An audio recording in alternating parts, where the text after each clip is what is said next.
Halo, selamat pagi anak-anak kelas 9. Kembali lagi kita akan belajar tentang materi kita pada pagi hari ini, siang hari atau malam hari, yaitu tentang beriman sebagai tanggapan atas karya keselamatan Allah. Kita akan lihat tentang materi kita, yaitu tentang iman. Nah, apa itu iman dalam kehidupan kita? Kita akan pelajari bersama-sama nantinya. Nah, kompetensi dasar yang akan kita lihat adalah yang pertama, beriman pada Allah yang menyelamatkan semua orang yang ditanggapi dengan beriman dan beragama. Jadi kalau orang beriman berarti orang yang memiliki agama. Nah, iman itu akan menyelamatkan kita sendiri atau manusia. Nah, yang kedua, disiplin menjalankan hidup beriman dan beragama sebagai tanggapan atas iman akan Allah yang menyelamatkan semua orang. Jadi kalau kita beriman, berarti sama halnya kita beriman akan Allah yang menyelamatkan kita manusia dari dosa-dosa. Nah, yang ketiga, memahami tentang Allah yang senantiasa berusaha menyelamatkan semua orang yang ditanggapi dengan beriman dan beragama. Jadi iman kita itu adalah usaha dari Allah untuk menyelamatkan kita manusia. Yang keempat, melakukan aktivitas misalnya menyusun doa, menulis refleksi, membuat slogan, keempat atau membuat clipping yang berkaitan dengan beragama dan beriman. Tetapi dalam kompetensi dasar ini kita akan melakukan 3 hal, yaitu dari pertama sampai ketiga saja.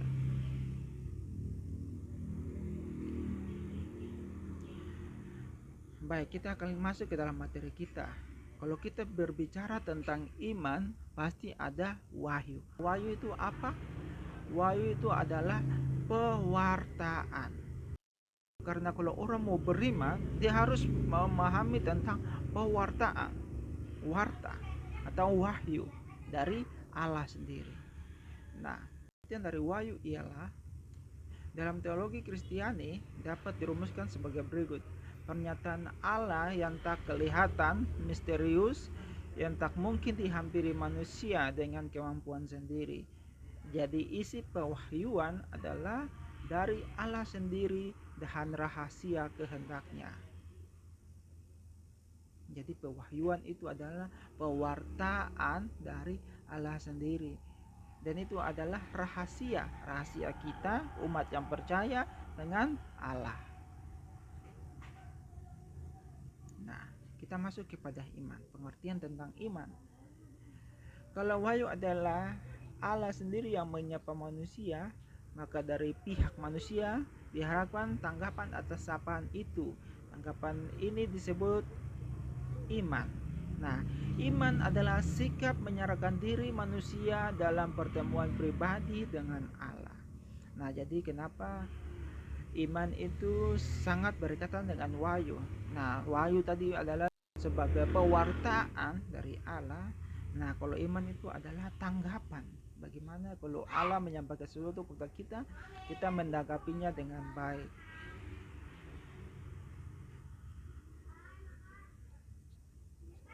Nah, sebelum kita masuk ke materi kita lebih dalam, terlebih dulu mari kita berdoa.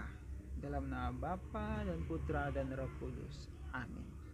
Allah Bapa di surga, kami bersyukur kepadamu atas segala kemurahan, terlebih atas pemeliharaanmu pada hari ini. Kini utuslah Roh Kudus menerangi akal, budi, dan pikiran kami, agar kami mampu memusatkan perhatian pada ajaran hari ini, sehingga kami mampu membuka hati untuk menanggapi karya penyelamatanmu dengan penuh iman, demi Kristus Tuhan dan Juru Selamat kami. Amin. Dalam nama Bapa, Putra, dan Roh Kudus. Amin. Kasih karunia merupakan sarana Allah di dalam. Yang pertama, menyelamatkan manusia dari dosa-dosa atau manusia berdosa. Yang kedua, persekutuannya dengan manusia berdosa. Yang ketiga, perdamaian antara Allah dan manusia atau dengan manusia berdosa. Itu adalah kasih karunia merupakan sarana Allah di dalam 3 hal itu. Nah, makna beriman. berani melakukan apa yang diketahui dan dipercayai. Jadi kalau orang beriman berarti dia dapat melakukan apa yang ia percaya dan ia ketahui. Misalnya contoh kecil, percayakan Allah, berarti kita harus mewartakan bahwa kita memang adalah pengikut Kristus. Terus yang kedua, beriman berarti menyerahkan diri secara total. Berarti apa yang Yesus kehendaki pada kita, kita harus menyerahkan kita pun diri terlebih kepada Tuhan itu sendiri. Nah, yang ketiga, penyerahan diri secara total muncul berdasarkan keyakinan bahwa Allah pasti memberikan yang terbaik kepada manusia. Nah, itu sama halnya dengan kalau kita ke gereja, kita harus memusatkan perhatian khusus kepada Allah. Karena apa? Dalam gereja berarti kita harus berdoa, merayakan Ekaristi, dan terlebih khusus yaitu fokus kepada liturgi itu. Supaya apa? Penyerahan diri kita kepada Allah itu tertuju kepada Allah. Bukan kita di dalam gereja mau berdoa tapi cerita dengan orang lain, main HP, lihat tengok sana sini, begitu. Nah, yang keempat, sikap menyerahkan diri secara total memungkinkan manusia tidak tawar-menawar. Misalnya contoh kecil, kalau kita mau kasih sesuatu ke orang lain, itu kita tidak boleh tawar-menawar. Misalnya mau kasih uang atau orang minta 5.000, dia bilang 1.000 saja sudah, atau 2.000 saja sudah. Nah, itu tidak boleh. Sama halnya juga dengan Tuhan, kalau kita mau menyerahkan kita punya diri secara penuh kepada Tuhan, berarti kita harus teguh, rajin berdoa, menjalankan puasa di waktu Paskah, terus juga selalu mengikuti perayaan Ekaristi, membaca kitab suci. Itu adalah hal-hal yang tidak mungkin kita tawar menawar dengan Allah. Kalau hari Minggu ya sudah kita ke gereja, jangan tawar lagi, nanti minggu depan saja, minggu ini jangan dulu. Tidak boleh. Kita harus sering melakukan hal itu, memberikan sesuatu yang terbaik juga kepada Allah. Nah, aspek dalam beriman. Iman adalah rahmat. Iman timbul karena inisiatif dari Allah. Nah, yang kedua, iman adalah anugerah, menanggapi dan menjawab pewahyuan Allah bukan karena kekuatannya sendiri, melainkan karena Allah senantiasa menggerakkan hati manusia agar selalu terarah. Nah, jadi anugerah yang kita dapatkan dari Allah itu, Allah selalu menggerakkan hati kita untuk selalu terarah, bertujuan, fokus kepada Allah, tidak kepada Allah-Allah yang lain, misalnya menyembah berhala, tidak, tetapi fokusnya dan tujuannya hanya kepada Allah. Terus yang ketiga, iman itu personal. Nah, personal itu apa? Panggilan atas pewahyuan Allah ditujukan kepada pribadi perseorangan. Jadi misalnya iman personal itu kalau kita ke gereja, terus ada orang bilang, kita tanya kepada orang lain dulu, kenapa kamu tidak ke gereja? Terus teman bilang, kamu pergi saja, doakan saya. Kata doakan saya itu salah. Karena apa? Iman itu, yang tanggung jawab akan iman itu hanya diri kita sendiri. Orang lain tidak bisa menyelamatkan orang lain, tetapi kita yang menyelamatkan diri kita sendiri. Terus yang keempat, beriman itu proses. Nah, kenapa beriman itu proses? Upaya menjawab pertanyaan Allah tidak berjalan mulus, maka dibutuhkannya proses. Nah, makanya iman disebut proses.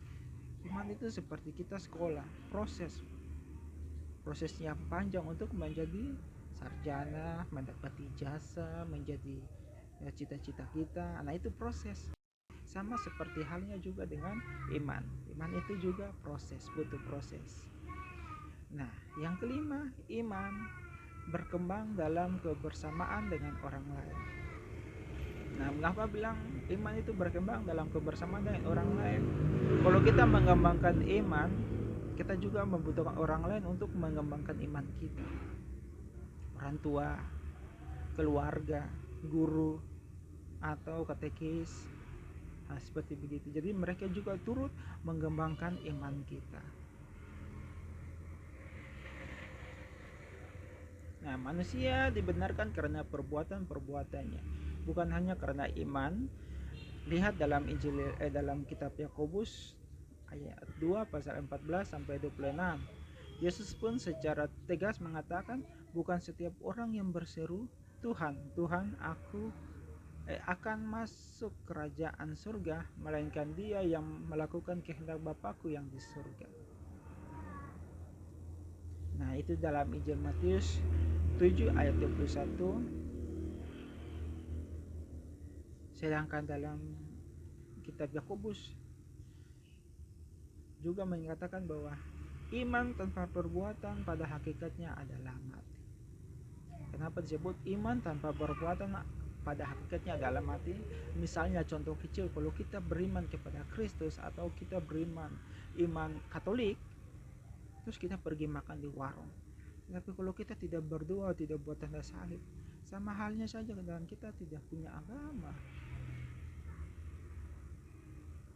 Jadi kalau kita pergi kemana saja, kita harus beriman, membuat iman itu sendiri dengan tanda berdoa atau tanda salib.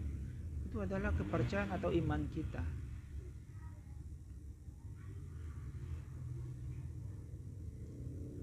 Nah, anak-anak, nanti kalian akan baca kitab Yakobus pasal 2 ayat 14 sampai 26. Kalian akan baca semuanya, dan dari bacaan itu ada beberapa hal yang Pak Guru ambil untuk menjadi soal untuk kalian mengisi. Jadi Pak Guru harap untuk kalian membaca terlebih dulu kitab Yakobus 2 14 sampai 26 ini sampai selesai, supaya ada soal-soal yang akan kalian jawab. Nah, tugas yang pertama ialah berdasarkan teks kitab Yakobus tersebut, rumuskan pengertian iman yang benar. Nah, kalau kalian sudah baca, pasti kalian bisa isinya dengan baik. Yang kedua, rumuskan dengan kata-kata sendiri apa yang dimaksud dengan iman tanpa perbuatan adalah mati. Nah, tadi Pak Guru sudah kasih contoh, kalau orang beriman Katolik pergi ke warung, kalau tidak tanda salib, sama dengan perbuatan yang mati. Perbuatan adalah mati, iman dan perbuatan adalah mati. Nah, jadi kalian bisa pakai kalian punya kata-kata sendiri buat satu rumusan contoh. Terus yang ketiga, bagaimana cara mewujudkan iman dalam hidup sehari-hari, dalam lingkungan keluarga, sekolah, dan masyarakat. Nah, bagaimana untuk mewujudkan iman itu, apa yang harus kalian lakukan? Oke, sampai situ pelajaran kita pada hari ini. Dan Pak Guru harap kalian bisa mengerjakan soal-soal yang sudah Pak Guru berikan. Terima kasih. Baik, sebelum kita akhiri pelajaran kita pada hari ini, kita akan menutupnya dengan doa.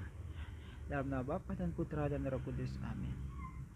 Tuhan Allah Bapa yang Maha Kuasa, terima kasih atas segala berkat yang Engkau berikan kepada kami, dan atas iman yang selalu Engkau tumbuhkan kepada diri kami. Semoga iman yang Engkau tumbuhkan ini dapat menguatkan jiwa raga kami untuk selalu mewartakan iman-Mu kepada setiap orang di tengah-tengah masyarakat dan dunia ini. Amin. Dalam nama Bapa dan Putra dan Roh Kudus. Amin.